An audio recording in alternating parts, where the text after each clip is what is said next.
అదేవిధంగా ఈరోజు ఇంకొక విషయంలో మనము రోగము ఎలా వస్తుంది అనే విషయములను మనం చూద్దాము. రోగములు మనిషికి రెండు విధాలుగా వస్తాయి. ఒకటి ఆత్మ సంబంధమైన విషయముల ద్వారా, రెండవది సాధారణమైన విషయముల ద్వారా, సాధారణమైన వాటి ద్వారా. ఆత్మ సంబంధమైన వాటి ఏంటిదంటే, జాగ్రత్తగా వినండి, ఆత్మ సంబంధమైనవి అంటే ఏంటి అంటే దేవుడు చెప్పినటువంటి మాట, లేదంటే దేవుడికి విరోధంగా మనం నడిచినప్పుడు అప్పుడు దేవుడు మనల్ని ఆయన సరైన మార్గంలో నడిపించడానికి రోగములు అనేవి, లేదంటే ఇబ్బందులు అనేవి, లేదంటే మనము ఆత్మీయ ఆజ్ఞలను వెంబడించకపోవడం వల్ల రోగం అనేది వస్తుంది. నెంబర్ 1, దేవుణ్ణి తెలుసుకున్న తర్వాతకి రోగము ఒక వ్యక్తిలోనికి దేని వల్ల వస్తాయంటే దేవుని యొక్క ఆజ్ఞలను, కట్టడలను, దేవుడు చెప్పిన వాక్యముని సరిగ్గా వెంబడించకపోవడం వలన దేవుడు మనకు అనారోగ్యములను తీసుకొస్తాడు. రెండవది దయ్యముల ద్వారా, అపవిత్రాత్మల ద్వారా రోగములు వస్తాయి. మూడవది ఏంటిదంటే హృదయములో చేదు, హృదయములో ఏంటిది గాయములున్న ఏమొస్తాయి? రోగములు వస్తాయి. ఇది కూడా ఆత్మ సంబంధమైనది.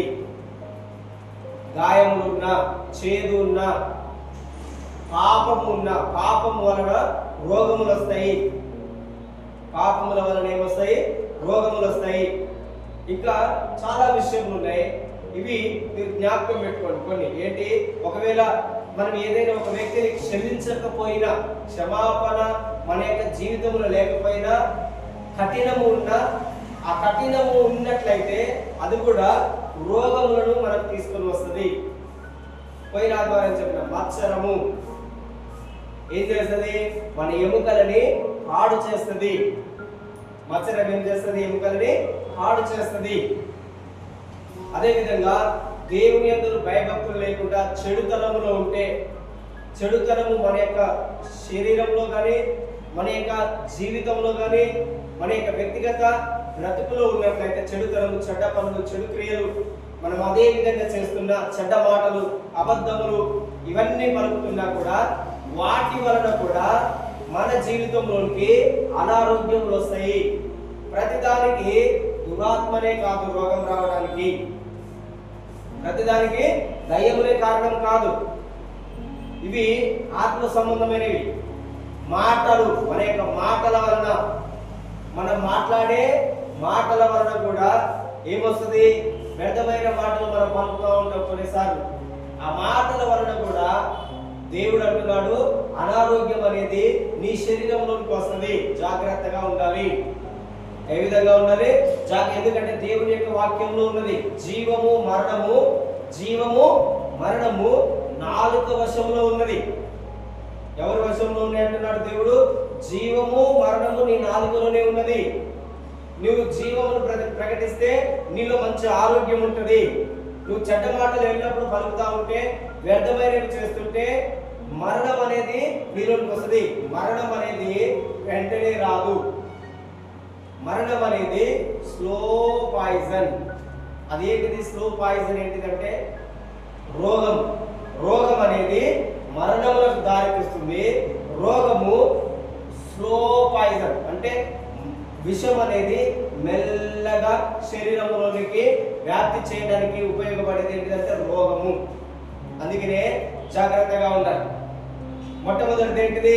రోగములు రావడానికి కారణం ఏంటిదంటే దేవుని యొక్క ఆజ్ఞలను, ఆయన కట్టడలను మనం సరిగ్గా వెంబడించకపోయినట్లయితే మన జీవితంలో అనారోగ్యములు వస్తాయి.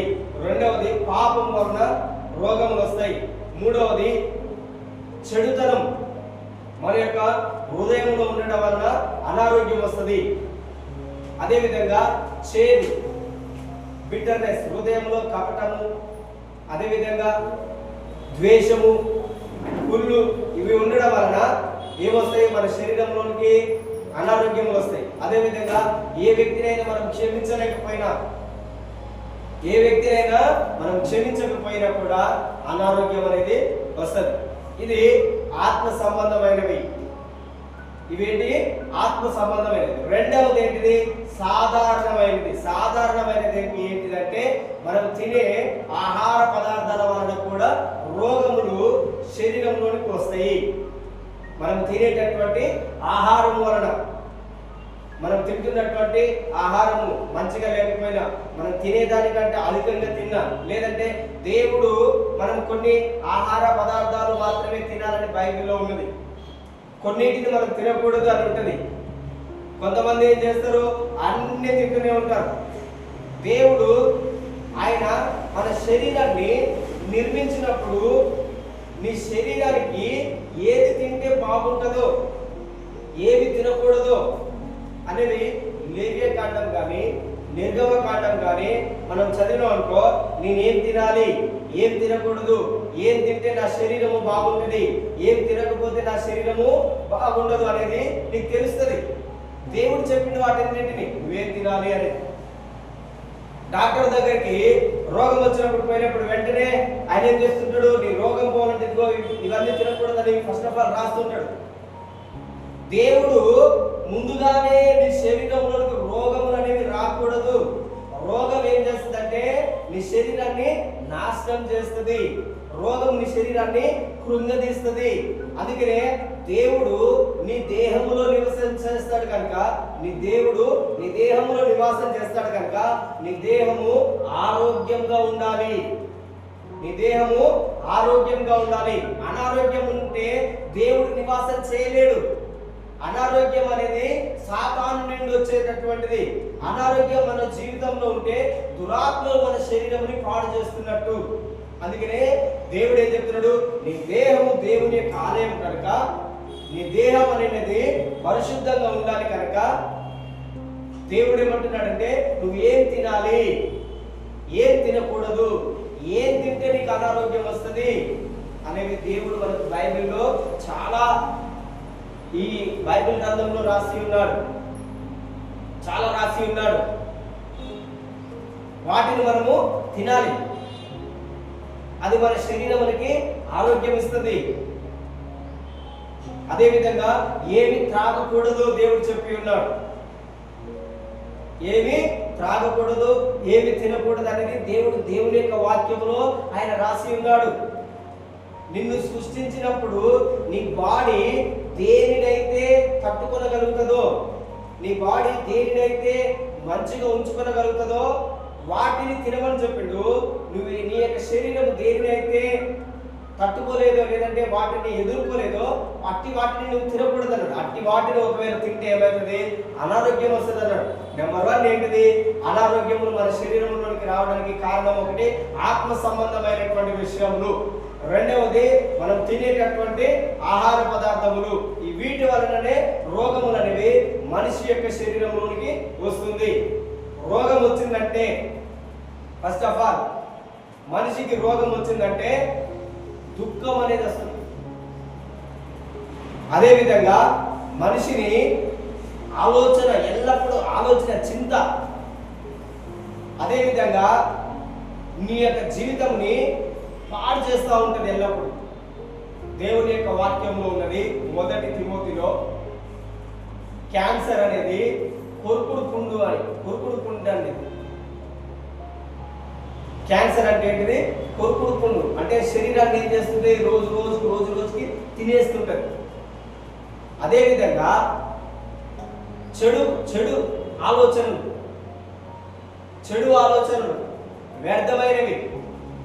వ్యర్థమైన మాటలు కూడా ప్రతిరోజు ఏం చేస్తాయంట? మన యొక్క శరీరాన్ని తినేస్తే, ఏం చేస్తే మన యొక్క శరీరాన్ని తినేస్తుంది. దేవుని యొక్క వాక్యంలో ఉన్నది చెడుతనము మన జీవితంలో ఉంటే మన యొక్క ఆయుష్ అనేది తగ్గిపోతుందండి. ఏమైతుంది? చెడుతనం అంటే ఏమనుంది అక్కడ? భక్తిహీనత, లేదంటే చెడ్డ మాటలు, వ్యర్థమైనవి ఆలోచన చేస్తే కొరుకుడు పుండు లాంటిది కదా. నీ యొక్క దేవుడు నీకు ఇచ్చిన ఆయుష్ చాలా అధికమైనది. నువ్వు ఆరోగ్యంగా ఉండాలని దేవుడు కోరుకున్నాడు. కానీ చెడుతనము మనలో ఉండడం వలన మంచిగా ఉన్న దానిని అదేం చేస్తుంది, రోజు రోజుకి పాడు చేస్తుంటుంది. అందువలన దుఃఖము నీ జీవితంలో అధికమవుతుంది. ఏమవుతుంది? దుఃఖము అధికము. దుఃఖము నీ జీవితంలో ఎల్లప్పుడూ ఉన్నదంటే అర్థం చేసుకోండి, అదొక మరణకరమైనటువంటి రోగము. ఏంటిది? మరణకరమైనటువంటి రోగము. దాని యొక్క అర్థం ఏంటిదంటే సాతానుకు నువ్వు ఇష్టం లేదు, నువ్వు చేస్తున్నటువంటి క్రియలు సాతాను ఏం చేస్తున్నావు, నువ్వు నాశనం చేస్తున్నావు. అందుకనే సాతాను ఏం చేస్తుంది, ఒక వ్యక్తి వెలిగించబడ్డా, ఒక వ్యక్తి ప్రార్థన చేసే వ్యక్తి అయితే అతనిలో ఏదైనా మైనస్ ఉన్నదనుకో, ఆ మైనస్ ను బట్టి ఊరిక, అంటే అతనిలో ఉన్నటువంటి ఇబ్బందిని బట్టి ఊరిక దాన్ని పీడించి ఏం చేస్తుంది, దేవునికి నిన్ను దూరం చేస్తుంది. దానివలన నువ్వేమవుతావు, అనారోగ్యం వచ్చి ప్రార్థన చేయలేవు.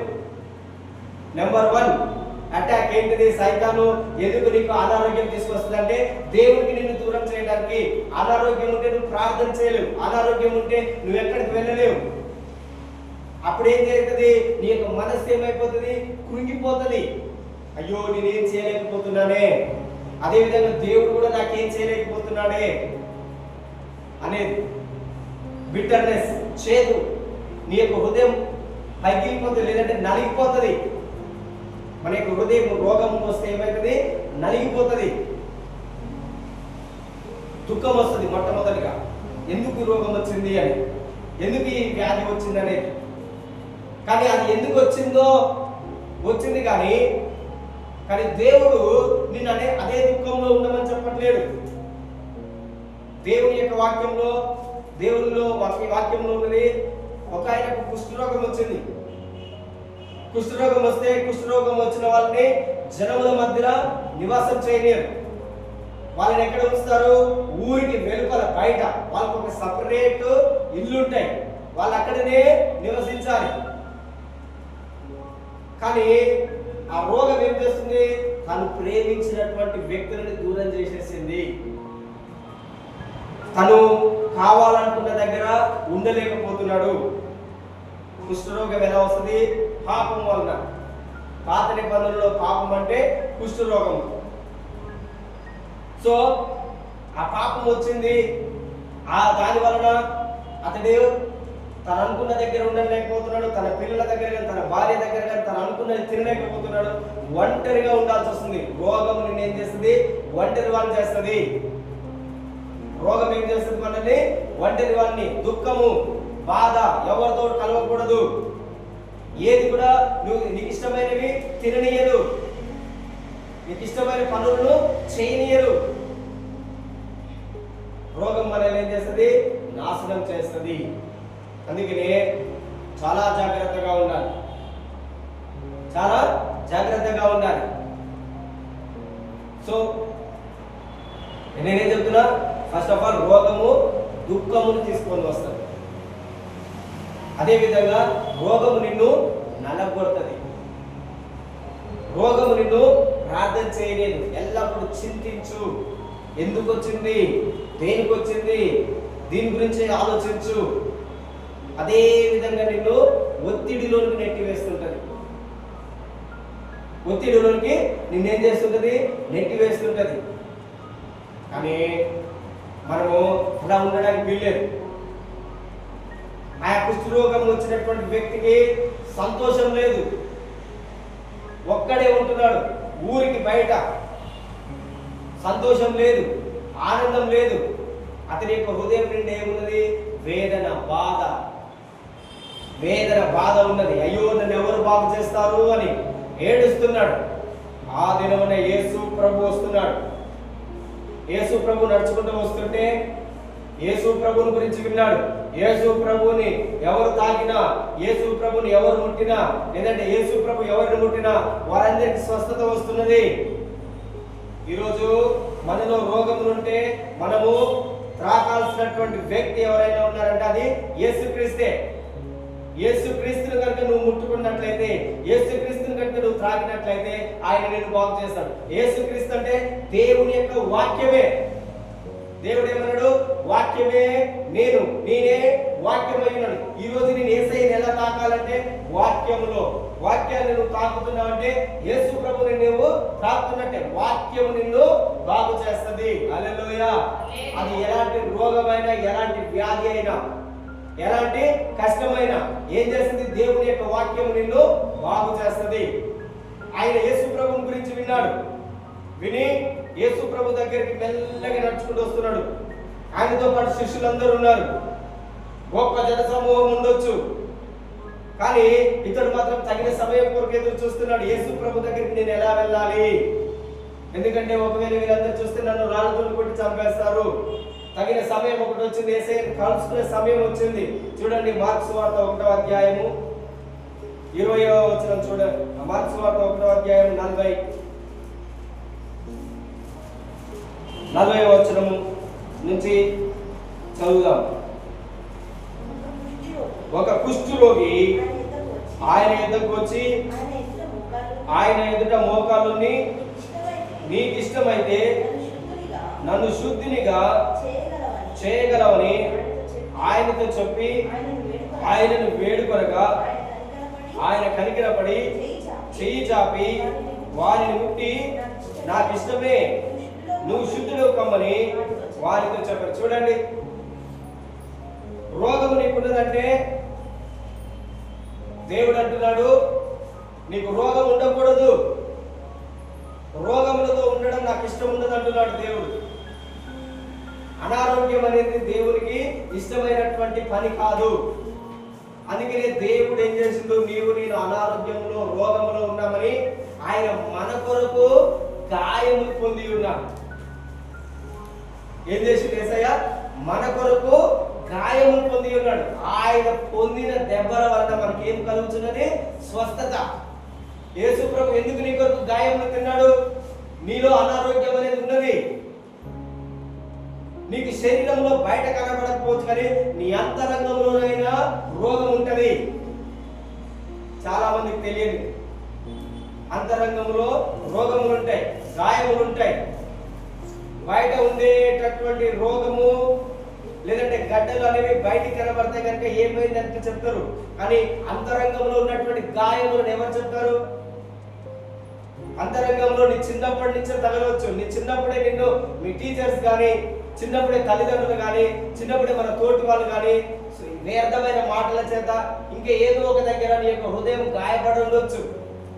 ఆ గాయం ఎవరు బాగు చేస్తారు? అదేంటిది గాయం అంటే? అది చేదు. ఆ చేదు నీలో ఉన్నంత కాలము నీకు స్వస్థత దొరకదు. ఆ చేదు మన యొక్క హృదయం నుండి ఏం కాదు, స్వస్థత రాదు. ఎందుకు? ఆ చేదు అనేది మీకు దేవునికి స్వస్థతకి అడ్డుగా ఉంటుంది. లేదంటే నువ్వు ఆశీర్వదించబడటానికి, నువ్వు వర్ధిల్లడానికి ఆ చేదు అనేది ఏం చేస్తుంది? అడ్డుగా వస్తుంది. ఆ అడ్డును తొలగించడానికి యేసు ప్రభు నీ కొరకు నా కొరకు కల్వరి శిలువలో బలి అయ్యిండు. నీ కొరకు నా కొరకు యేసయ్య ఏమైండు? అడ్డును తొలగించడానికే. జ్ఞాపకం చేసుకో. నువ్వు ప్రార్థన చేసేటప్పుడు యేసు ప్రభు స్వస్థపరిచేటటువంటి దేవుడు అని నువ్వు నమ్మితే, ఆ అష్యూరెన్స్, ఆ నిశ్చయత నీకుంటే నువ్వు ప్రార్థన చెయ్యి, నమ్మకంతో ప్రార్థన చెయ్యి. దేవుడు నేను తప్పకుండా స్వస్థపరుస్తాడా? నేను ప్రార్థన చేస్తున్నా, దేవుడు నా ప్రార్థన వింటాడా? ఫస్ట్ మనకు ఆ విశ్వాసం. దేవుడు నీ ప్రార్థన వింటాడా? దేవా నువ్వు నా ప్రార్థన వింటున్నావా అని అడిగితే అది కుష్ఠరోగి ప్రార్థన. ఎవరి ప్రార్థన అది? కుష్ఠరోగి ఏమన్నాడు యేసయ్య దగ్గరికి వచ్చి, నీకు ఇష్టమైతే, అంటే దేవునికి ఇష్టమైన వాళ్ళు ఇక్కడ ఎవరు లేరా? ఆయన ఎందుకు ఆ మాట అంటున్నాడు నీకు ఇష్టమైతే అంటే? అని నా ఇంటి వారు నన్ను ఇష్టపడలేదు, నా సమాజం నన్ను ఇష్టపడలేదు, నా బంధుమిత్రులు నన్ను ఇష్టపడలేదు, అందుకే నన్ను వెలివేసిరు, నేను ఊరు వెనుక బయట ఉన్నాను. దేవా నువ్వు దేవుని కుమారుడు అంటున్నావు, నువ్వు దేవుడు అంటున్నావు, మీరు నీకు ఇష్టమేనా? యేసు ప్రభు ఏమంటున్నాడు? ఏమంటున్నాడు చదవండి. ఆయన ఏమంటున్నాడు చదవండి. 40వ వచనం చదవండి ఫస్ట్. ఒక కుష్ఠరోగి ఆయన దగ్గరకు వచ్చి ఏం చేస్తున్నాడు? ఫస్ట్ ఆఫ్ ఆల్ ఆయన తనను తాను తగ్గించుకుంటున్నాడు. ఏం చేస్తున్నాడు? యేసయ్య ఎదుట మోకారించి మోకాల్లో అంటున్నాడు, నీకు ఇష్టమైతే, చూడండి, నీకు ఇష్టమైతే నీ ప్రార్థనలో ఎప్పుడైనా దేవానికి ఇష్టమైతే, దేవానికి ఇష్టమైతే అది ఎప్పుడు కూడా చేయండి. దేవునికి ఇష్టం లేకపోతే నీ కొరకు ఎందుకు ఆయన సిలువ వేయబడ్డాడు? దేవునికి ఇష్టం లేకపోతే ఎందుకు ఆయన నీ కొరకు కొరడా దెబ్బలు తిన్నాడు? దేవునికి ఇష్టం లేకపోతే ఆయన ఎందుకు నీ కొరకు ముళ్ళ కిరీటాన్ని భరించిండు? దేవునికి ఇష్టం లేకపోతే ఆయన ఎందుకు నీ కొరకు ఆ రాను సిలువను మోసిండు? నువ్వు రోగంలో చేత ఉండడం ఆయనకి ఇష్టం లేదు. అందుకనే ఆయన మన కొరకు గాయములను తిన్నాడు. నేను బాగుండాలని, మనము బాగుండాలని. ఒకవేళ నీకు ఇష్టమైతే అంటే దానికి అర్థం ఏంటిదంటే నువ్వు సరిగ్గా దేవుడి మీద నీకు నమ్మకం లేదు, విశ్వాసం లేదు, అపనమ్మకము, అవిశ్వాసము. విశ్వాసము లేని వానితోనైనా ఉండొచ్చు, విశ్వాసం గలవానితోనైనా ఉండొచ్చు, కానీ అపనమ్మకం ఉన్న వారితో ఎప్పుడు కూడా సహవాసం చేయకండి. ఎవరితో సహవాసం చేయొద్దు? అపనమ్మకం ఉన్న వాళ్ళతో సహవాసం చేసినప్పుడు నీకున్నటువంటి ఆవగింజంత విశ్వాసం కూడా తొలగించేస్తాడు, కట్ చేసేస్తాడు. నేను ఎన్నో రోజుల నుంచి ప్రార్థన చేసిన దేవుడు నా జీవితం ఏ కార్యం చేయలేదు, ఇక నువ్వు కూడా చేస్తున్నావు, నీకు కూడా ఏం చేయడు. నీకున్న విశ్వాసం పోతుంది. అవిశ్వాసులతోటి జోడీగా ఉండకూడదు అన్నాడు దేవుడు. అసలు వారి యొక్క ఆలోచనలో కూడా చేరుకున్నామంటున్నాడు. దావీదు అంటున్నాడు, నా ప్రాణమా ఏమంటున్నాడు? అవిశ్వాసులతో జోడిగా చేరకము, భక్తిహీనులతో నా చెయ్యి కల్పకము అంటున్నాడు. నువ్వు కూడా ఆ మాట చెప్పాలి. భక్తిహీనులతో, అవిశ్వాసులతో సంఘంకి వచ్చినటువంటి వ్యక్తులైనప్పటికీ కూడా వాళ్ళలో అవిశ్వాసం ఉంటే వారితోటి నీ యొక్క ప్రాణమును చేర్చుకొనుము. ఎందుకంటే పరుల పాపము నీ మీదకి వస్తుందని దేవుని యొక్క వాక్యంలో ఉన్నది. పరుల పాపమును నువ్వు ఏ విధంగా పారివాడవైతావు? దేవుడు నిన్ను బాగు చేయాలనుకుంటున్నాడు, దేవుడు నీకు మేలు చేయాలనుకుంటున్నాడు. కానీ సైతాన్ ఏం చేస్తుంది? ఏదో ఒక వ్యక్తిని యూజ్ చేస్తుంది. ఇతనికి బాగా అయిపోయిందనుకో నన్ను హింసిస్తా ఉంటాడు. అతనికి రోగం పోయిందనుకో, దేవుడు అతన్ని బాగు చేసిందనుకో, అతడు ఊరుకుంటాడా? ఊరుకోడు, పోయి 10 మందికి చెప్తాడు. ఇక్కడ చూడండి, యేసు ప్రభు ఒక రోగమును బాగు చేసిన తర్వాత మీరు ఎవ్వరికి చెప్పొద్దు అంటాడు. కానీ ఆ వ్యక్తి ఏం చేస్తాడు? అందరికి చెప్తుంటాడు. అదే విధంగా సైతాన్ కూడా అనుకుంటుంది, అయ్యో ఇతని యొక్క రోగం, ఇతని యొక్క దుఃఖం, ఇతని యొక్క చింత పోయిందనుకో అతను ఖాళీగా ఉంటాడా? ఉండడు. అతను ఏం చేస్తాడు? వెళ్ళి 10 మందికి, 20 మందికి అందరికి చెప్తా ఉంటాడు. అందుకని సైతాన్ ఏం చేస్తుంది? ఇతన్ని ఎలా పడగొట్టాలి, ఇతని ఎలా అనారోగ్యంలోనే అదే ఇబ్బందులు, అదే కష్టంలో ఎలా ఉంచాలంటే అతనికి ఇష్టమైనటువంటి వ్యక్తులు ఎవరైనా ఉన్నారా? ఉంటే అతని ద్వారా ఏం చేస్తుంది? తన క్రియల్ని కొనసాగిస్తుంటది. అప్పుడు నీ మనసు పాడైపోతుంది. నువ్వు పొందుకోయే ఆశీర్వాదముని పొందకుండా చేస్తాడు. దుఃఖము నీ జీవితంలోనికి కలగ చేస్తాడు. సో ఈ కుష్ఠరోగి అంటున్నాడు, నీకు ఇష్టమైతే దేవునికి నువ్వు స్వస్థత కలిగి ఉండడం అనేది ఇష్టమైనటువంటి పని. ఎవరికి ఇష్టం ఉండదు? సాతానుకు మాత్రమే ఇష్టం ఉండదు. దేవుడు ఏమంటున్నాడు చూడండి, చదవండి. వేడుకొనగా ఆయన కనికరపడి చెయ్యి చాపి వాని ముట్టి నాకు ఇష్టమే, నువ్వు శుద్ధుడకమని వారితో చెప్పారు. చూడండి, దేవునికి ఎప్పుడు నువ్వు ప్రార్థన చేసినా ఆయన రెడీగా ఉంటాడంట నిన్ను బాగు చేయడానికి. ఆయన చెయ్యి చాపుతూనే ఉంటాడంట. నీ చెయ్యి విడిచిపెట్టదన్నాడు దేవుడు. నీ చెయ్యి ఎప్పుడు విడిచిపెట్టాడు? నువ్వు రోగంలో ఉన్నా, నువ్వు కష్టంలో ఉన్నా, నువ్వు దుఃఖంలో ఉన్నా, ఏ స్థితిలో ఉన్నా దేవుడు నిన్ను విడిచిపెట్టడు. మనమే మన యొక్క ఆలోచనలలో దేవుని విడిచిపెట్టేస్తాం, మన మాటలలో దేవుని విడిచిపెట్టేస్తాం. దేవుని విడిచిపెట్టి దేవుని మనం దుఃఖ పెడుతుంటాం. అదేవిధంగా నిన్ను నువ్వు దుఃఖపరుచుకుంటావు. ఆ దుఃఖం నీకు ఇంకా అధికమవుతుంటుంది. దుఃఖం ఏమవుతుంది? నీకు అధికమవుతుంది. దుఃఖం ఏం చేస్తుంది? నిన్ను నలగొడుతుంది, స్వస్థత రానియదు, నీకు అనారోగ్యంలో ఉండడానికే ప్రయత్నం చేస్తుంటది. కానీ యేసయ్య అంటున్నాడు, నిన్ను బాగు చేసే దేవుడని నేనే. ఆయన ఒకవేళ బాగు చేయకపోతే నేను బాగు చేసేవాడనని చెప్పడు. ఎందుకంటే దేవుని మాట అవునంటే అవును, కాదంటే కాదు. ఆయన బాగు చేస్తాడంటే ఆయన 100% బాగు చేస్తాడు. నేను చేయనంటే చేయడు. దేవుడు మనలాగా మాట మార్చే దేవుడు కాదు. దేవుడు మనలాగా మాట మార్చడు. ఆయన ఏం చెప్పాడు? నిన్ను నేను బాగు చేస్తాను, నాకు అసాధ్యమైనది ఏది లేదు. ఆయన బాగు చేస్తాడని చెప్తే అదే మాట నువ్వు పట్టుకొని ఉండు. దేవుని యొక్క వాక్యంలో ఉంటుంది.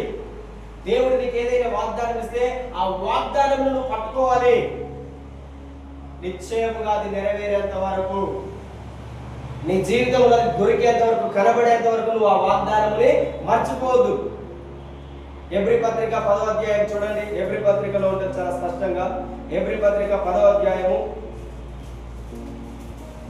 23వ వచనం. వాగ్దానం చేసిన వాడు నమ్మదగిన వాడు కనుక మన నిరీక్షణ విషయమై మనం ఒప్పుకొనినది నిశ్చలముగా పట్టుకుందాం. చూడండి ఏమంటున్నాడు? వాగ్దానం చేసిన దేవుడు నమ్మదగిన వాడు. చూడండి దేవుని యొక్క వాక్యంలో దేవుడు ఏమంటున్నాడు? వాగ్దానం చేసి నిన్ను బాగు చేసే దేవుడని నేనే. నేను తప్ప నీకు వేరొక దేవుడు లేడు. నేను నిన్ను బాగు చేస్తాను. ఇంత మంచిగా దేవుడు నీకు వాగ్దానం ఇచ్చి ఉన్నాడు. అదేవిధంగా దేవుడేమో నేను పొందిన గాయముల వలన నీకు నీ శరీరములకి స్వస్థత కలిగింది. ఆ వాగ్దానం నువ్వు పట్టుకో. అదే వాగ్దానం నువ్వు పట్టుకొని ప్రార్థన చేస్తే దేవుడు ఏమంటున్నాడు చూడండి ఇక్కడ, ఆయన నమ్మదగిన వాడు. ఆయన ఎలాంటి వాడు? అందరూ చెప్పండి, ఆయన ఎలాంటి వాడు? ఎలాంటి వాడు దేవుడు? నమ్మదగిన వాడు కనుక మన నిరీక్షణ, నువ్వేదైతే నిరీక్షణ, ఇదైతే నిరీక్షణ అంటే ఏంటంటే నువ్వేదైతే ఇప్పుడు చెప్తున్నావో ఆ మాట, నన్ను బాగు చేసే దేవుడు యేసయ్యనే, నన్ను బాగు చేస్తాడు దేవుడే అని, అదే నిరీక్షణ. నిరీక్షణ అంటే అర్థం ఏంటిదో తెలుసా? రోమీయులకు రాసిన పత్రిక 8వ అధ్యాయము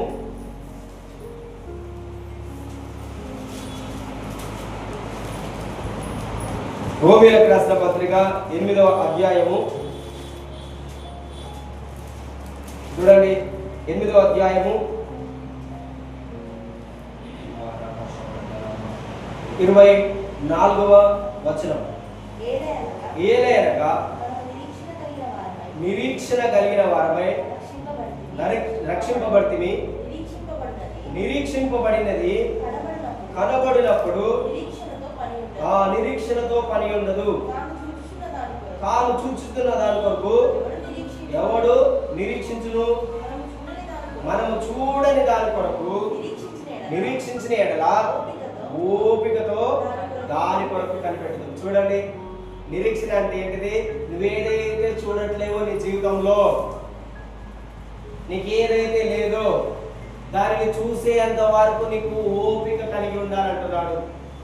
నీలో స్వస్థత లేదా? దేవుడు ఏం చెప్పిండు? నిన్ను బాగు చేసే దేవుడని నేనే అన్నాడు కదా. ఆ మాటని పట్టుకొని నిరీక్షణ కలిగి ఉండమంటున్నాడు దేవుడు. నిరీక్షణ కోల్పోతే అన్ని కోల్పోతాము. నిరీక్షణ అంటే ఏంటిది? మనము చూడని దాని కొరకు ఎదురు చూసేది. మనము చూడని దాని కొరకు ఎదురు చూసేది. ఒకవేళ చూసేది నువ్వేదైతే చూస్తున్నావో అది కనబడినప్పుడు నిరీక్షణతో పని ఉండదంట. నీకేదైతే లేదో అది ఇప్పుడు నీకు కనిపించింది అనుకో, దానితో నీకేం లేదు, పని లేదు. ఇప్పుడు చూడని దాని కొరకే నీకు నిరీక్షణ కావాలి. నీ నమ్మకము, నీ నిరీక్షణ యేసు ప్రభు అయితే ఆయన నమ్మదగిన వాడు అంటున్నాడు. నువ్వేదైతే ఒప్పుకుంటున్నావో నీ నోటితో, నేనేం చెప్పినా, జీవము మరణము మన యొక్క నాలుకలో ఉంది. చెప్పండి, ఏమేమి ఉన్నాయి నీ నాలుకలో? మంచి చెప్పండి, ఏముంది నీ నాలుకలో? జీవం ఉన్నది, నీలో మరణం ఉన్నది. మనం ఏదైతే ఒప్పుకుంటామంటే, ఏదైతే మాట్లాడతామో, ఒప్పుకోవడం అంటే ఏంటిది? ఏదైతే మాట్లాడతామో, నువ్వు జీవముల గురించి మాట్లాడితే జీవముని నువ్వు పట్టుకుంటావు, మరణము గురించి మాట్లాడితే మరణముని నువ్వు పట్టుకుంటావు. దేని గురించి నువ్వు మాట్లాడితే దానిని నువ్వేం చేస్తావు? చెప్పండి చెప్పండి, ఏం చేస్తారు మీరు దాన్ని?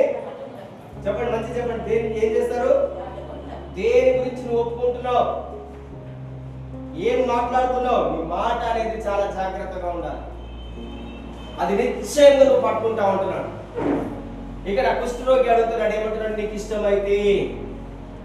దేవుడు ఏం చేసిండు? ఆయనని ముట్టి బాగు చేసిండు. హల్లెలూయా. దేవుడు నిన్ను తాకాలని ప్రార్థన చేయండి. ఏం చేయాలి? దేవుడు నిన్ను, అందరు చెప్పండి, దేవుడు నిన్ను ఏం చేయాలి? మనిషి కాదు నిన్ను తాకాల్సింది. దేవుడు నిన్ను తాకిన దినమున నీ రోగములన్నీ పోతాయి. నీ దేవుడు ఎలాగైనా ఆయన నిన్ను దర్శిస్తాడు. ఆయన కళలోనైనా నిన్ను దర్శిస్తాడు, తన వాక్యము ద్వారానైనా నిన్ను దర్శిస్తాడు.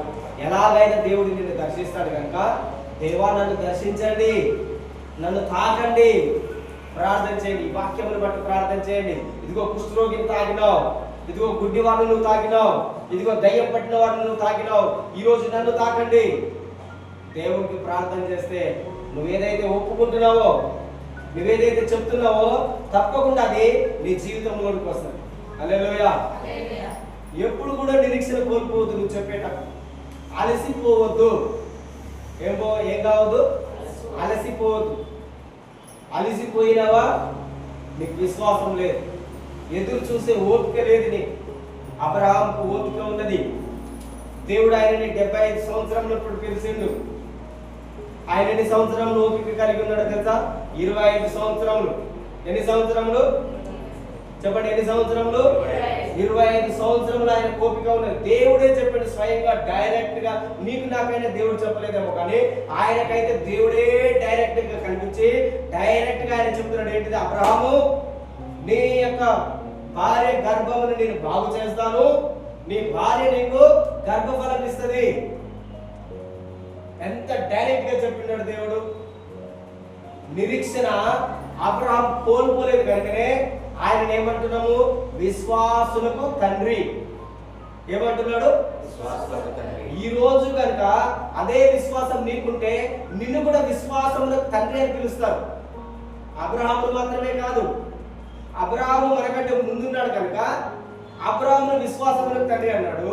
అదేవిధంగా ఈ కాలంలో, ఈ సమయంలో, ఈ తరములో నీవు కూడా అబ్రహాము లాగా విశ్వాసం కలిగి ఉంటే దేవుడు నిన్ను కూడా అబ్రహాముకు ఉన్నటువంటి విశ్వాసం కలిగిన వాడా అని పిలుస్తాడు దేవుడు నిన్ను, నన్ను. హల్లెలూయా. చెప్పండి, హల్లెలూయా. రోగము ఎలా వస్తుంది? ఎలా వస్తుంది? నేను చెప్పినాను, ఆత్మ సంబంధమైన వాటి ఇంకోటి సాధారణమైన విషయముల ద్వారా అని చెప్తున్నాను. రోగము మనల్ని ఏం చేస్తుంది? కృంగదీస్తుంది. రోగం మనల్ని నలగొడుతుంది. రోగం మనల్ని దుఃఖములో ఉండేలాగా చేస్తుంది. కానీ దేవుడు నీకు సంతోషం ఇవ్వాలనుకుంటున్నాడు. దేవుడు నీకు ఆనందం ఇవ్వాలనుకుంటున్నాడు. దేవుడు ఎప్పుడు కూడా నువ్వు రోగంలో ఉండొద్దనే ఆయన నీ కొరకు సిలువను మోసి ఉన్నాడు, నీ కొరకు గాయములను తిన్నాడు. కనుక నువ్వు ప్రతిరోజు నీకు రోగం ఉన్నప్పుడల్లా ఇదిగో ఆయనని జ్ఞాపకం చేసుకో, ఆ వాక్యములను జ్ఞాపకం చేసుకో. నీకు రోగం ఉంటే కళ్ళు మూసుకొని యెషయా గ్రంథం 54:4 ఏమున్నది? అదేవిధంగా మత్తయి సువార్త, మార్కు సువార్త, లూకా సువార్త 27వ అధ్యాయంలో యేసు ప్రభుని ఏ విధంగా కొడుతున్నారు, ఏ విధంగా ఆయన గాయపడ్డాడు ఊహించండి. నీ యొక్క ఊహ చాలా విలువైనది. స్వస్థత కొరకు మనిషి యొక్క ఊహ చాలా విలువైనది. ఈ ఊహలని చెడగొట్టిందో తెలుసా? మంచిగా లేకుండా సాతాను ఏం చేసింది? నరుని యొక్క హృదయం యొక్క తలంపులలోని ఊహ అంతా కేవలము చెడ్డది అన్నాడు. కానీ ఈరోజు ఏం చేయాలి? నీ చెడిపోయిన ఊహలని దేవుని యొక్క వాక్యము చేత దానిని పరిశుద్ధపరచుకోవాలి. దేవుడు నా కొరకు గాయములు పొంది ఉన్నాడు. తను ఊహించండి, ఆయన కొడుతున్నట్టు. ఆయన పడిన దెబ్బ ద్వారా నా శరీరము బాగుపడ్డది, నాకు మంచి ఆరోగ్యం వచ్చింది. హల్లెలూయా. అలా చెప్పండి మీరు. మీ నోటిలోనే ఉంది మీ స్వస్థత. నోటిలోనే జీవం ఉన్నది, నోటిలోనే మరణం ఉన్నది. నువ్వేదైతే ఒప్పుకుంటావో దానిని నువ్వు పట్టుకుంటావు. నేను చెప్పట్లే నీ మాట, దేవుడు చెప్తున్నాడు. ఇంకొక విషయము, రోగం అంటే ఏంటిదంటే బంధకము. చెప్పండి, రోగం అంటే ఏంటిది? అందరు చెప్పండి, రోగం అంటే ఏంటిది? బంధకం, క్యాప్టివిటీ, బంధించబడడం. రోగం చేత నువ్వేమైతున్నావు? బంధించబడుతున్నావు. ఆ రోగం వచ్చినప్పుడు బంధించబడిన వలన నిన్నటి దాకా నువ్వు చేసినటువంటి పని ఈ రోజు నుంచి నువ్వు చేయలేకపోతావు. ఈ రోజు నుంచి నువ్వు చేయలేవు. వెంటనే ఏమంటావు? ఏదైనా పని చేసే వ్యక్తి చేయలేకపోతే వెంటనే ఏమైతావు? నాకు రోగం, నాకు జ్వరం వచ్చిందంట, లేదంటే కాళ్ళు వస్తున్నాయంట, లేదంటే తలలు వస్తుందని అంట. దాని యొక్క అర్థం ఏంటిది? రోగం చేత నువ్వేమైనా బంధించబడ్డావు. ఏమైనా నువ్వు రోగం చేత. కానీ దేవుడు ఏం చేస్తున్నాడు? నువ్వు రోగంలో ఉండడానికి వీల్లేదని దేవుడు నీకు తన యొక్క ఆత్మనిచ్చి ఆత్మ వలన నిన్ను విడిపిస్తున్నాడు. ప్రతిరోజు చెప్పాలి, ప్రభు ఆత్మ నా మీద ఉన్నది. నీకు రోగం ఉంటే ఫస్ట్ ఆఫ్ ఆల్ చెప్పాల్సిన మాట ఏంటిది? ప్రభు ఆత్మ నా మీద ఉన్నది. చెప్పండి, అందరు చెప్పండి, ప్రభు ఆత్మ నా మీద. ఎందుకంటే రోగం నిన్ను బంధిస్తుంది కదా. బంధించిన దాన్ని విడిపించాలంటే ఎలా ఎలా విడుదల పొందుకుంటావు అనేది నేను చెప్తున్నా. ఎలా నువ్వు విడుదల పొందుకుంటావు? రోగం వచ్చింది, బంధకం. రోగం అంటే ఒక బంధకము అని చెప్పిన. ఆ బంధకం నుండి నువ్వు ఎలా విడుదల పొందుకోవాలి? దేవుని యొక్క ఆత్మ మాత్రమే. చూడండి, మత్తయి సువార్త 10వ అధ్యాయము 28వ వచనం. మత్తయి 10:28.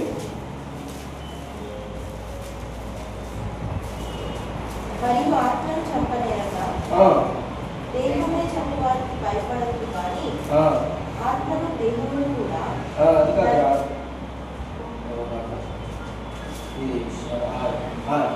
12వ అధ్యాయం 28వ వచనం. దేవుని ఆత్మ వలన నేను దయ్యములను వెళ్ళగొట్టుచున్న యెడల నిశ్చయముగా దేవుని రాజ్యము. చూడండి, దయ్యములు, రోగములని మనం ఎలా వెళ్ళగొట్టాలంటున్నాడు? దేవుని యొక్క ఆత్మ వలన. అందుకనే మీకు రోగం వచ్చినప్పుడు మీరు చెప్పాల్సిన మాట ఏంటిదంటే, దేవుని యొక్క ఆత్మ నా మీద ఉన్నది. ఏ ఆత్మ నీ మీద ఉన్నది? దేవుని యొక్క, ప్రతిరోజు చెప్పండి, దేవుని యొక్క ఆత్మ నా మీద ఉన్నది. దేవుని ఆత్మ నా మీద ఉన్నది. దేవుని యొక్క ఆత్మ నీ మీద ఉంటే సింపుల్ గా దయ్యములను వెలగొడతావు. నీలో ఉన్న అనారోగ్యమును వెలగొడతావు. యేసు ప్రభు మీద దేవుని యొక్క ఆత్మ ఉన్నది. యేసు ప్రభుని దేవుడు పరిశుద్ధాత్మతోను శక్తితోను అభిషేకించిండు. లూకా అపోస్తల కార్యములు 10వ అధ్యాయము 38వ వచనం చదవండి. అపోస్తల కార్యములు 10వ అధ్యాయము 38వ వచనం.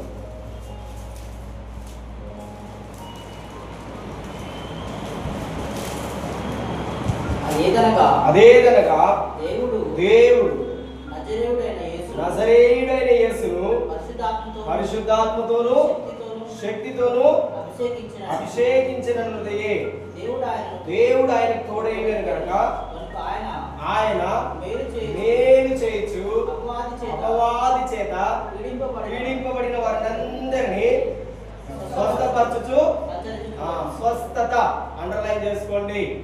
ఎలా స్వస్థత వస్తున్నది? యేసు ప్రభు ఏ విధంగా అందరిని బాగు చేస్తున్నాడు, స్వస్థపరుస్తున్నాడు. నా వైపు చూడండి. మీరు కూడా స్వస్థత కొరకు ఫస్ట్ ఆఫ్ ఆల్ ఏ రకమైన పని చేయని అవసరం లేదు. ఇదే మాటని యాస్టీస్గా మీరు చెప్పండి. అదేదనగా దేవుడు నజరేయుడైన యేసును పరిశుద్ధాత్మతోను శక్తితోను అభిషేకించెను. ఏం చేసిండు దేవుడు? చెప్పండి అందరూ. యేసు ప్రభుని దేవుడు ఏం చేసిండు? యేసు ప్రభుని దేవుడు ఏం చేసిండు? అందరూ చెప్పండి, మంచిగా చెప్పండి. యేసు ప్రభుని ఏం చేసిండు దేవుడు? ఏం చేసిండు దేవుడు? గట్టి చెప్పండి, ఏం చేసిండు? నేనేం చెప్తున్నానంటే, మీరు ఏదైతే ఒప్పుకుంటారో అదే మీరు పట్టుకుంటారు. నువ్వు ఒప్పుకోవాలి. నీ నోటితోటి రాకుంటే ఏది రాదు. విన్నదానిని నువ్వు ఒప్పుకోవాలి. విన్నదానిని నువ్వు మాట్లాడినప్పుడు అది మనలోనికి వస్తుంది. విన్నది నువ్వు మాట్లాడకపోతే నువ్వు మూగవాడివే. శరీరానుసారంగా కాదు, ఆత్మానుసారంగా. నువ్వు ఎలాంటి వాడివైతావు? మూగవాడివైతావు. దేవుని మాటలు ఒప్పుకోలేకపోతే నువ్వు మూగవాడివి. ఎవరు ఒప్పుకోనియరు? దురాత్మలు ఒప్పుకోనియో. దేవుడు ఒప్పుకోదు. ఎందుకు? ఒప్పుకుంటే నువ్వు బలవంతుడు అవుతావు. ఒప్పుకుంటే నీలోనికి శక్తి వస్తుంది. దేవుని యొక్క వాక్యము రెండంచులు కలిగిన ఖడ్గము. నువ్వు దేవుని యొక్క వాక్యము నీ నోటితో ఒప్పుకున్నావు అనుకో, సైతానికి ఏమైతుంది? అది ఖడ్గము లాంటిది. సైతానికి ఏమైతుంది? అది ఖడ్గము. ఆ ఖడ్గము నీ నోటి నుండి బయటకు వచ్చిందంటే దురాత్మను నువ్వేం చేస్తుంటావు? పడగొట్టేస్తుంటావు. హల్లెలూయా. అందుకనే వాక్యం చదవడం అంటే ఇంట్రెస్ట్ ఉండదు. వాక్యం చదవడం అంటే ఏముంది వాక్యము పక్కకు పెట్టేస్తున్నాం. కానీ ప్రతిరోజు చదవాలన్న వాక్యము ఒక్క అధ్యాయం చదివిన చాలు, ఒక్క వచనం చదివిన చాలు. ఎవరిది మాట? ఇవన్నీ నీది కాదు. సాతాను ఏం చేస్తుంది? నిన్ను సోమరిపోతును. రోజు చదువుతావా? రోజు ఏమైనా చర్చికి పోతున్నావు? ఆదివారమేగా. బైబిల్ కూడా ఆదివారమే చదువు. రోజు ఎందుకు చదవాలి? రోజు చదివితే దేవుని యొక్క వాక్యం రెండంచులు కలిగిన ఖడ్గము. ఆ ఖడ్గం నీ నోటిలో ఉంటుంది, నీ చేతిలో ఉంటుంది. చేతిలో నోటిలో ఉన్నది కనుక సాధారణ నీ యొద్దకు రాదు, రోగములు నీ యొద్దకు రావు. ఒకవేళ నీ యొక్క దేవుని యొక్క వాక్యం నీ నోటిలో లేదు, నీ చేతిలో లేదు, అప్పుడు సాతానికి చాలా సులభం నీ మీద దాడి చేయడం, చాలా ఈజీ నిన్ను పట్టుకోవడం. అందుకే ప్రతిరోజు మనం ఏం చేయాలి? దేవుని యొక్క వాక్యమును చదవాలి. వాక్యమును గట్టిగా చదవండి, మనకు వినబడేలాగా చదవండి. అప్పుడు నువ్వు విన్నది వినుట వలన ఏం కలుగుతుంది? విశ్వాసము. వినుట వలన ఏం కలుగుతుంది? విశ్వాసం. నువ్వు ఏదైతే చదువుతున్నామో అది మీరు వినండి. వింటే అది మీలోనికి మెడిసిన్ వల్ల వెళ్తుందంట. అది ఏం చేస్తుంది? మీ యొక్క రోగముని బాగు చేస్తుంది. దేవుని యొక్క వాక్యము రెండంచులు కలిగిన ఖడ్గము. అది ఎటువంటి మూలికలోనికైనా దూరుతుందండి. చూడండి, హెబ్రీ పత్రిక 4వ అధ్యాయము 12వ వచనం చదవండి.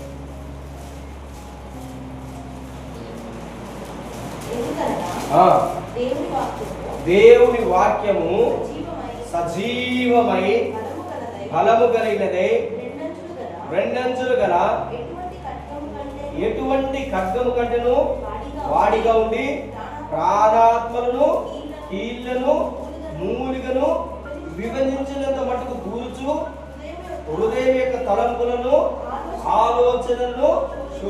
చూడండి, దేవుని యొక్క వాక్యం అంట ఎలాంటిది అంటున్నాడు? సజీవమైనది, జీవం కలిగినది. దేవుని మాటలు నువ్వు ఎన్నడు చదివినా, ఎప్పుడు చదివినా అది జీవమే. నువ్వు దేవుని యొక్క వాక్యమును చదువుతున్నావు అంటే నీలోనికి జీవం వస్తున్నది, జీవమును నువ్వు ప్రకటిస్తున్నావు. ఇంకేమంటున్నాడు? అది రెండంచులు కలిగినటువంటి ఖడ్గము. ఏం చేస్తుంది అంటున్నాడు? నీ యొక్క ప్రాణముని, నీ యొక్క ఆత్మని, నీ యొక్క కీళ్ళని. నేను చెప్పినాను, ప్రాణం అంటే ఏంటిది? ప్రాణం అంటే ఏంటిది? మన యొక్క మనస్సు, మన యొక్క భావోద్రేకములు, మన యొక్క ఇష్టమైనవి. చూడండి, వాటన్నిటిని కూడా దేవుని యొక్క వాక్యం ఏం చేస్తుంది? నీలో చెడు ఆలోచనలు ఉంటే దేవుని యొక్క వాక్యం నీ లోనికి వెళ్ళి ఆ చెడుతనాన్నంతా బయటకు తీసుకొస్తారు. అదేవిధంగా కీళ్లను, మూలికను. నీ కీళ్లలో నీ యొక్క రోగము యాక్చువల్గా ఎక్కడ ఫామ్ అవుతుంది తెలుసా?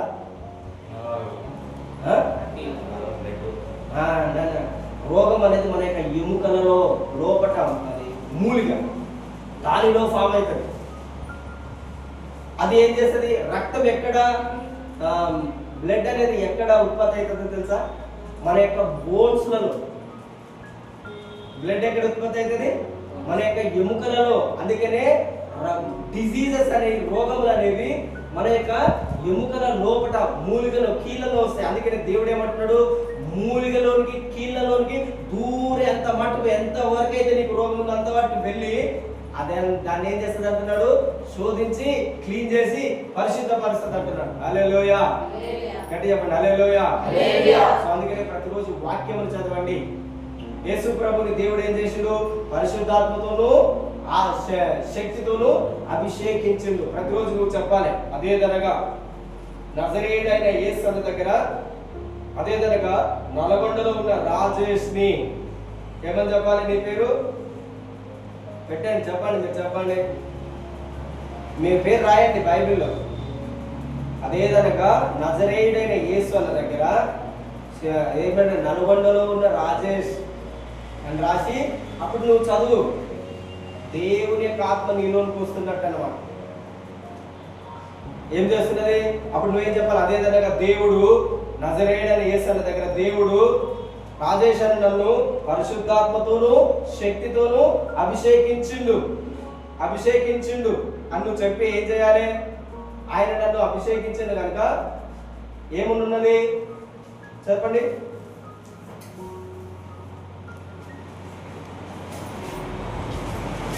ఏమున్నది? దేవుడు నాకు తోడయుండెను. నా వైపు చూడండి. దేవుడు నాకు దేవుడు నీకు ఎలాగ తోడై ఉంటాడంటే, నీకు దేవుని యొక్క ఆత్మ, దేవుని యొక్క శక్తి నీలో ఉన్నప్పుడే నీకు దేవుడు తోడుగా ఉన్నట్టు. మనం చర్చికి వచ్చినంత మాత్రాన దేవుని యొక్క ఆత్మ, దేవుని యొక్క శక్తి లేకపోతే దేవుడు నీకు తోడుగా లేడు. దేవుడిని చెయ్యి నువ్వు పట్టుకోవడం కాదు, దేవుడే నీ చెయ్యి పట్టుకోవాలి. తోడు అంటే మనం దేవుని చెయ్యి పట్టుకుంటే ఎప్పుడో ఎక్కడో వదిలేస్తాము. అవిశ్వాసములు, ఇబ్బందులు, కష్టములు వచ్చినప్పుడు కష్టం వదిలేస్తాం. దేవుడే మనం చెయ్యి పట్టుకున్నాడు అనుకో, మనకు కష్టం వచ్చినా, రోగం వచ్చినా, ఇబ్బంది వచ్చినా ఆయన ఎన్నడూ కూడా నిన్ను విడిచిపెట్టాడు. అందుకని ఇక్కడ ఏమంటూ చెప్పాలి? దేవుడు నన్ను అభిషేకించి ఉన్నాడు, దేవుడు నాకు తోడై ఉన్నాడు కనుక అపవాది చేత పీడింపబడుతున్న వారిని అందరినీ స్వస్థపరచుచు. ఏం చేయాలి నువ్వు చెప్పండి? ఏం చేయాలి? మనము దయ్యములను చూస్తేనే భయపడుతుంటాము. ఎక్కడ స్వస్థపరుస్తాము కదా? ఫస్ట్ ఆఫ్ ఆల్ నిన్ను దేవుడు ఎక్కడైనా భయపడు అని చెప్పిండా? నువ్వు భయపడు అని చెప్తే నీకు ఏదైనా ఇవ్వడానికి నేను రెడీ. దేవుడు నీ జీవిత కాలంలో కానీ, దేవుని యొక్క జీవితంలో కానీ, బైబిల్లో కూడా ఎక్కడ కూడా నువ్వు భయపడొద్దు అని చెప్పాడు. సైతాన్ని నువ్వు ఎదిరించు, రోగములను మీరు వెలగొట్టండి, దయ్యములను మీరు వెలగొట్టండి అని చెప్పిండు. వ్యాధుల్ని స్వస్థపరచండి అని చెప్పిండు. కానీ దయ్యమును వెలగొడితే తిరిగి అది నీ మీదకి వస్తుంది, అది నిన్ను నీ పైన దాడి చేస్తుంది, నువ్వు దాని జోలికి పోవద్దు అని ఎక్కడ కూడా చెప్పలే. ఎక్కడైనా ఉంటే మీరు చూపించండి. ఎక్కడ కూడా లేదు. మీరు ఎందుకు దయ్యములను వెలగొట్టలేకపోతున్నారంటే ఒకే ఒక కారణం, నీకు దేవుని యొక్క ఆత్మ లేకపోవడం వల్లనే, దేవుని యొక్క శక్తి లేకపోవడం వల్లనే. మనకి ఎప్పుడు కూడా వీటిని గురించి ఎక్కడా చెప్పట్లేదు. దేవుని యొక్క ఆత్మ గురించి కానీ, దేవుని యొక్క శక్తి గురించి కానీ చెప్పట్లేదు. అందుకనే మనకి ఏం కావట్లేదు? రోగములున్నా హాస్పిటల్స్కి వెళ్తున్నాము, దయ్యములు వచ్చినా అక్కడిక్కడ పోవడానికి ప్రయత్నం చేస్తున్నాం. కానీ దేవుడు నన్ను బాగు చేస్తాడని ప్రతిరోజు నీవు పట్టుకున్న బైబిల్లోనే ఉన్నది, మనం చదువుతున్న బైబిల్లో ఉన్నది. మీకు తెలుసా? మాంత్రికుల దగ్గరికి, తాంత్రికుల దగ్గరికి ఎవరైనా వెళ్తే మాంత్రికుల దగ్గర ఒక దురాత్మలు ఉంటాయి, చాలా డేంజర్. మంత్రాలు నేర్చుకున్న వారికి తంత్రం రావాలి, తంత్రం తెలిసిన వారికి యంత్రం తెలియాలి. ఈ మంత్రము, యంత్రము, తంత్రము తెలియని వాడు ఒకవేళ మంత్రాలు చేస్తే వాడే చచ్చిపోతాడు. చాలా డేంజర్. వీళ్ళు పరిశుద్ధమైన ఆత్మతో కాదు, వాళ్ళ దగ్గర ఉన్నటువంటి కొన్ని శక్తులతోటి అయ్యేం చేస్తాయి? రోగం అనేది నీకు కనబడకుండా చేస్తుంటది. కానీ అది చాలా డేంజర్. అది కొద్ది కాలం వరకు మాత్రమే నీకు ఉపశమనం ఇస్తుంది, నెమ్మదిని కలగజేస్తుంది. మళ్ళీ దాని యొక్క సమయం అయిపోయింది అనుకో, అది మరలా నీ మీద ఎఫెక్ట్ చూపిస్తుంటది. కానీ దేవుని యొక్క ఆత్మ ద్వారా నువ్వు విడుదల పొందుకున్నావంటే నీకు నా రోగం అనేది ఎప్పటికీ రాదు. హల్లెలూయా. దేవుని యొక్క ఆత్మ నీకు విడుదలను దయచేయాలి. అందుకనే ఏం చెప్పండి, ప్రతిరోజు ప్రభు ఆత్మ నా మీద ఉన్నది. రోగం అంటే నేనేమన్నా ఒక బంధకము. రోగం అంటే ఏంటిది? చూడండి, లూకా సువార్త 4వ అధ్యాయము 18వ వచనం.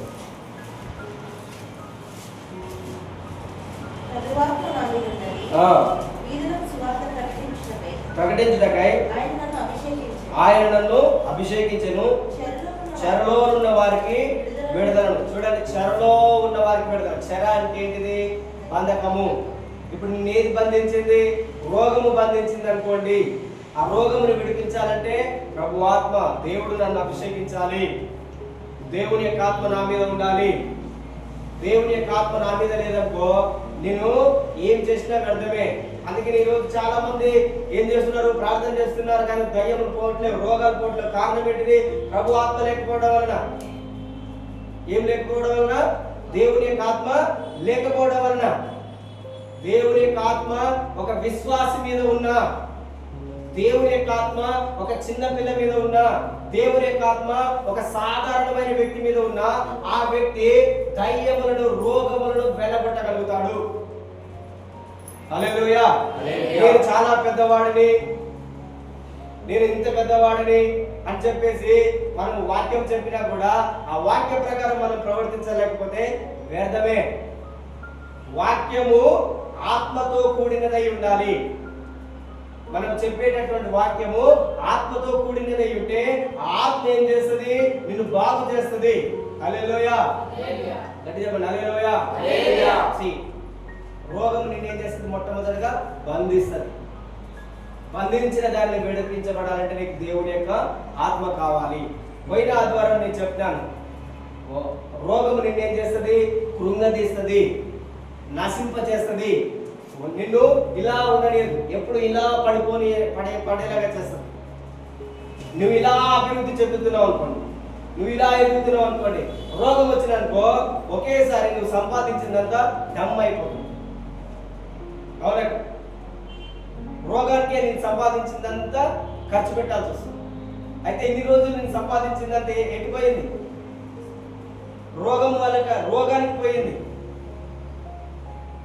దేవుడు నీకు శక్తినిచ్చి, దేవుడు నీకు బలమునిచ్చి, దేవుడు నీకు అన్ని విధాలుగా సంపాదించుకునే శక్తి, దేవుడే మనకు సంపాదించుకోవడానికి శక్తిని ఇస్తాడని దేవుని యొక్క వాక్యంలో ఉన్నది. తెలుసా? ప్రతిరోజు మీరు చెప్పండి ఈ వాక్యం. ద్వితీయోపదేశకాండము 8వ అధ్యాయము 18వ వచనం. ప్రతిరోజు మీరు ఈ మాట చెప్పాలి. నువ్వు సంపాదిస్తున్నా సంపాదించకపోయినా ప్రతిరోజు ఈ మాట చెప్పాలి. ద్వితీయోపదేశకాండం 8వ అధ్యాయము 18వ వచనం. కాగా మీ దేవుడైన యెహోవా ఆ దేవుని జ్ఞాపకం చేసుకున్నవను ఏలైనగా తాను మీ పితరులతో ప్రమాణం చేసినట్లు తన నిబంధనను నేటి వలె స్థాపింపవలనని. ఇది అంటారు, మీరు భాగ్యము సంపాదించుకొనుటకై మీకు సామర్థ్యం కలుగజేయవాడు ఆయనే. హల్లెలూయా. చెప్పండి, ఏమంటున్నాడు? మీరు భాగ్యము అంటే మీరు డబ్బులు లేదంటే మీరు సంపద, భాగ్యమును సంపాదించుకోవడానికి దేవుడే నీకు సామర్థ్యమును కలుగజేస్తున్నాడు. హల్లెలూయా. దేవుడే నీకు భాగ్యమును సంపాదించుకోవడానికి, నీకు కష్టము చేయడానికి శక్తినిస్తున్నాడు. నేనేం చెప్తున్నా? రోగం అనేది ఏం చేస్తుంది? నువ్వు ఇన్ని రోజులు సంపాదించినటువంటి సంపద నువ్వు ఇంత ఎత్తుకెళ్ళిపోయినప్పుడు రోగం అనేది ఒకేసారి నీకు వస్తే రోగం నిన్నేం చేస్తుంది? ఇక్కడి నుండి ఇలా పడద్రోస్తుంది. కానీ నువ్వు ఇక్కడి నుండి ఇదే విధంగా ఉండాలంటే దేవుని యొక్క ఆత్మ నీ మీద ఉన్నదనుకోండి, ప్రభు ఆత్మ నీ మీద ఉన్నదనుకోండి, దేవుడు నిన్ను అభిషేకించింది అనుకో, అప్పుడు ఏమైతుంది? నువ్వు ఒకటే మాట చెప్తావు, యేసు పొందిన దెబ్బల వల్ల నేను స్వస్థత పొంది ఉన్నాను. అదే విధంగా దేవుడు నన్ను పరిశుద్ధాత్మతోను శక్తితోను దేవుడే నన్ను అభిషేకించి ఉన్నాడు. దేవుడు నాకు తోడుగా ఉన్నాడు కనుక నేనేం చేస్తాను? దయ్యముల చేత పీడింపబడుతున్న వారిని బాగు చేస్తాను. ఫస్ట్ ఆఫ్ ఆల్ నన్ను నేను బాగు చేసుకుంటాను. ఏం చేస్తాను? ఫస్ట్ ఆఫ్ ఆల్ నన్ను నేను ఫస్ట్ ఆఫ్ ఆల్ మనం ఇతరులకు సువార్త చెప్పాలంటే ఫస్ట్ నువ్వు మారితేనే కదా సువార్త చెప్తాం. నీలో ఏదైనా ఒక అద్భుతం జరుగుతూనే ఇతరులకు చెప్తాం. అందుకనే ఫస్ట్ మీలోనే దేవుడు అద్భుతం చేస్తాడు. ఇతరులకు చెప్పడానికి, ఇతరుల దగ్గరికి వెళ్ళడానికి దేవుని మీద ఆ దేవుని యొక్క ఆత్మ నీ మీద ఉంటే నిన్నే దేవుడు ఫస్ట్ ఆఫ్ ఆల్ బాగు చేస్తాడు. నీకు ఏ కష్టం ఉన్నా ఆయన నిన్ను మొట్టమొదటిగా నిన్ను బాగు చేస్తాడు. నిన్ను బాగు చేయాలంటే ప్రతిరోజు దేవుణ్ణి అడగండి. మనము వాగ్దానములు ఇవన్నీ ప్రభువాత్మ నా మీద ఉన్నదనేది వాగ్దానం. ఆ వాగ్దానం పట్టుకుంటే తప్పకుండా నీ జీవితంలో అది కనబడుతుంది. హల్లెలూయా.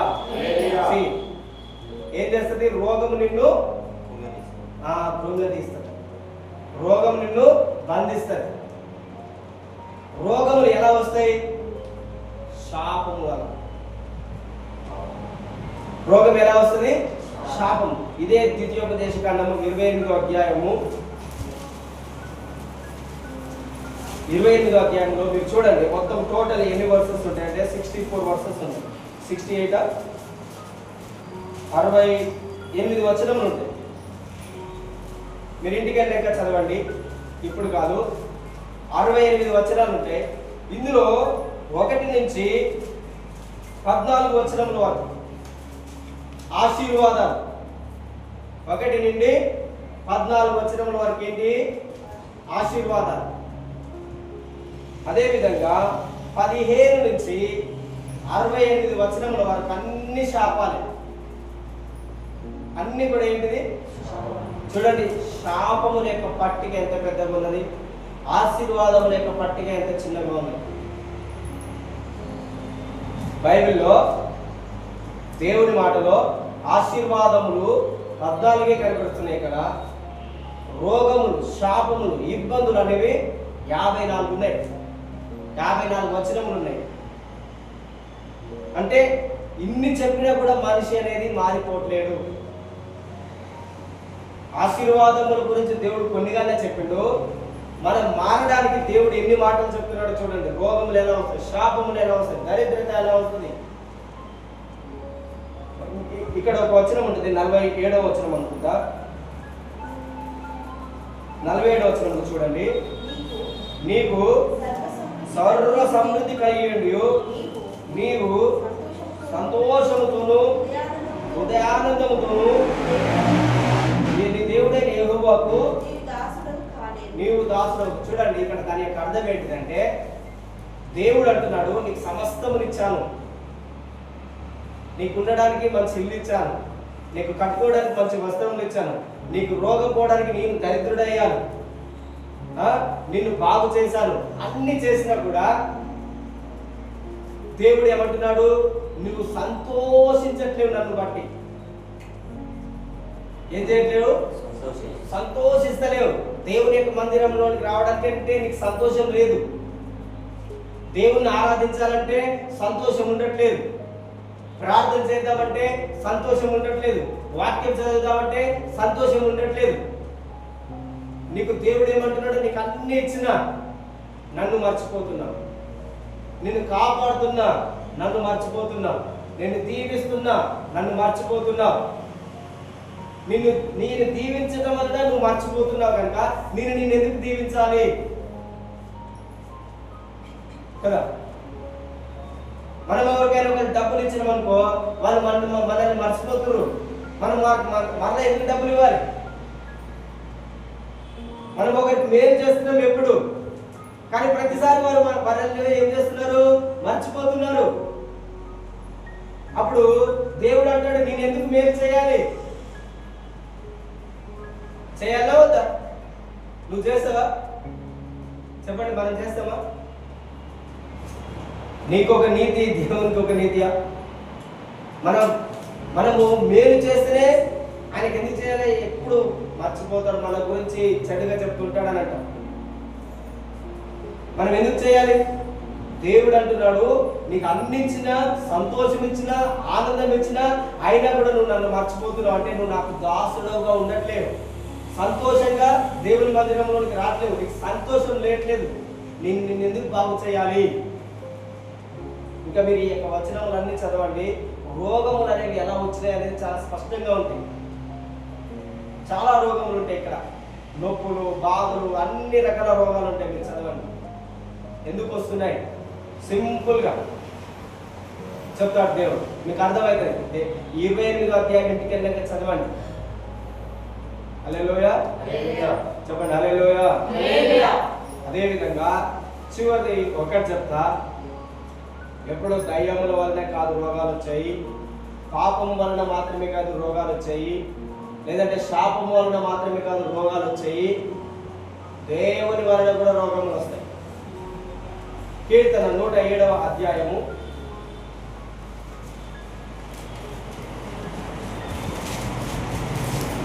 కీర్తన 107వ అధ్యాయము 10వ వచనం నుంచి. దేవుని ఆజ్ఞలకు లోబడక మహోన్నతుని తీర్మానమును తృణీకరించినందున బాధ చేతను ఇనుప కట్ల చేతను బంధింపబడిన వారై చీకటిలోను మరణాంధకారములోను నివాసము చేయువారి హృదయమును ఆయన ఆయాసము చేత కృంగజేసెను. వారు కూలి ఉండగా సహాయుడు లేకపోయాడు. చూడండి ఏమంటున్నాడు దేవుడు ఇక్కడ. ఏం చెప్తున్నాడు? దేవుని ఆజ్ఞలకు లోబడక మహోన్నతుని తీర్మానమును తృణీకరించినందున. దేవునితోటి నువ్వు నిబంధన చేసుకుంటున్నావు. బ్యాప్టిజం తీసుకునేటప్పుడు కానీ, దేవుని మందిరంలోకి వచ్చినప్పుడు కానీ, బైబిల్ చదివేటప్పుడు కానీ మనం ఏం చెప్తాము? దేవునికి నేను ఎల్లప్పుడూ నమ్మకంగా ఉంటానని తీర్మానం తీసుకుంటున్నామా లేదా? తీసుకుంటున్నాం. దేవుని ఆజ్ఞలకు మనం లోబడకపోతే, దేవుని యొక్క కట్టడలకు మనం లోబడకపోతే, దేవుడు చెప్పినటువంటి మాటలు ఉన్నాయి మనకు.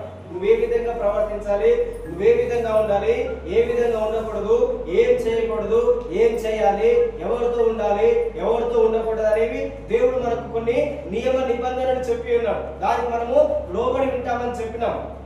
ఎప్పుడైతే వాటిని మనం తృణీకరిస్తామో, ఎప్పుడైతే వాటిని చేయకుండా మనం తృణీకరిస్తామో, దేవుడు ఏం చెప్తున్నాడు? బాధ చేతను దేవుడే నిన్ను బాధిస్తాడు. సౌలు రాజుగా అభిషేకించబడ్డాడు, అవునా కదా? రాజుగా అభిషేకించబడినటువంటి సౌలు దేవుని పని ఏదైతే చెప్పిండో అది మాత్రమే చేయాలి. అది చేయకుండా వేరే ఇతరులు చేసేటటువంటి పని నేను చేస్తానని సాహసించి దేవుని యొక్క ఆజ్ఞకు లోబడక ఏం చేసిండు? బలి అర్పించిండు. దేవుని మాట వినకపోతే. చెప్పండి, దేని వలన వస్తుంది రోగము? దేవుని యొక్క మాట వినకపోవటం వలన. ఆయన రాజుగా ఉన్నప్పుడు ఆయనకు రోగం లేదు, బాధ లేదు, కష్టం లేదు, ఇబ్బంది లేదు. ఎప్పుడైతే దేవుని మాట వినలేదో, విన్నని వెంటనే చూడండి, మొదటి సమూయేలు గ్రంథము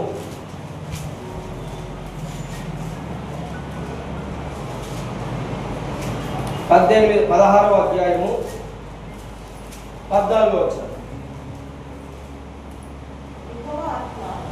యెహోవా ఆత్మ సౌలును విడిచిపోయి యెహోవా యొద్ద నుండి దురాత్మ వచ్చి, చూడండి, దేవుని యొద్ద నుంచి ఒక దురాత్మ వచ్చింది. దేవుని మాట వినకపోతే దేవుని యొద్ద నుంచే దురాత్మ వచ్చింది. ఆయన అభిషేకించబడినటువంటి వ్యక్తి, దేవుని యొక్క ఆత్మ ఉన్నటువంటి వ్యక్తి. దేవుని యొక్క ఆత్మ ఉన్నది, నేను ఏది చేసినా చెల్లుతుంది అంటే చెల్లదు. దేవుని యొక్క ఆత్మ అంటే అగ్ని. అగ్నితోటి మనం మాట్లాడితే ఏమవుతుంది? కాదు. దేవుని యొక్క ఆత్మ ఉన్నది, నేను ఏది చేసినా రైటే అని మనం చేసినాం అనుకో, దేవుడే మనకు విరోధి అవుతాడు. సౌలు సాహసించి పాపం చేసిండు, దేవుని ఎదుటి నుంచి దురాత్మ వచ్చింది. ఇజ్రాయేలీలను దేవుడు విడిపించిండు, వాళ్ళు ఏం చేసిండ్రు? దేవునే మర్చిపోయారు. దేవుని యొక్క ఆజ్ఞలను లోబడట్లేరు. దేవుని తిరస్కరించినందువలన దేవుడు ఏం చేసిందంట? మనం చదివిన వచనం లేదు. దేవుడు ఏం చేసిండు? బాధ చేతను ఇనుప సంఖ్యల చేతను వారిని ఏం చేసిండు? బంధించబడిన వారు. బాధ చేతను ఇనుప సంఖ్యల చేతను బంధింపబడిన వారై చీకటిలోను మరణాంధకారములను నివాసం చేస్తున్నారు. ఎన్ని సంవత్సరములు వారు ఆ విధంగా ఉండాల్సి వచ్చింది? 40 సంవత్సరములు. ఎన్ని సంవత్సరములు? యాక్చువల్గా దేవుడు చెప్పిన మాట విని వాళ్ళు సరిగ్గా వెళ్ళినట్లయితే కానాను దేశంలోనికి 11 రోజులు మాత్రమే. ఎన్ని రోజులు చెప్పండి? 11 రోజులు వాళ్ళు వెళ్ళాల్సింది. దేవుని యొక్క మాట వినకపోవడం వలన 40 సంవత్సరములు అరణ్యంలోనే తిరిగిండు. అరణ్యంలో తిరిగినప్పటికి కూడా 40 సంవత్సరములు అయిపోయినాక కూడా వాళ్ళు దేవుడు చెప్పిన స్థలంలోకి వెళ్ళలేకపోయారు. వాళ్ళందరూ చనిపోయారు. ఏమైనా వాళ్ళందరూ చనిపోయారు. దేవుడు వాళ్ళని చంపేసిన తర్వాత, వాళ్ళందరూ చనిపోయిన తర్వాత వాళ్ళ యొక్క పిల్లలు కానాను దేశంలోకి వెళ్ళారు. హల్లెలూయా. చూడండి, హల్లెలూయా. చూడండి ఎక్కడ ఉంటారు? దేవుని యొక్క ఆజ్ఞ, దేవుని యొక్క మాట వినకపోతే దేవుడే మనకు విరోధి అయి, దేవుడే మనకు రోగములను ఇస్తాడు, మరణమును ఇస్తాడు, బాధను, కష్టమునిచ్చి మనల్ని బాధిస్తుంటాడని. కానీ ఈ కష్టములను, ఈ దుఃఖములను చూసినటువంటి వారి పిల్లలు ఏం చేశారు? చూడండి 13వ వచనం, 107:13. కీర్తన 107:13. కష్టకాలమందు వారు యెహోవాకు మొరపెట్టిరి, ఆయన వారి ఆపదలలో నుండి వారిని విడిపించెను. వారి కట్టలు తెంపివేసి చీకటిలో నుండి, మరణాంధకారముల నుండి చూడండి వారిని రప్పించింది.